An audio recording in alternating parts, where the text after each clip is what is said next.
Hello po mga kabs, ito naman po tayo sa almusal natin meron po akong ulam na salmon, sigang na salmon at longganisa at saka tortang talong. Binili po natin dito sa kanto, dito sa Manila po kasi uso rito yung bumibili na lang kasi mag-isa lang po ko dito sa Manila. Bago pumasok sa trabaho kain po tayo mga kabs. Pasahan po natin kalamansi sa kasi. Okay, kain po tayo.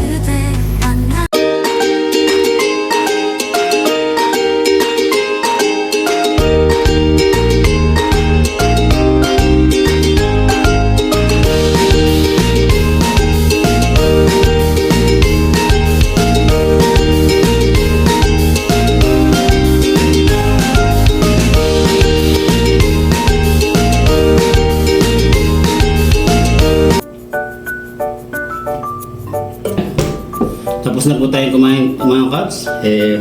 Sobrang nabusog po ako dito sa ulam ko Kung kinain ko ito hanggang tanghalian na. Mamaya tinapay na lang ako sa tanghalian kasi busy sa trabaho. Halos maghapon hanggang alas 5 ang trabaho. So, thank you for watching po. Thank you mga kabs.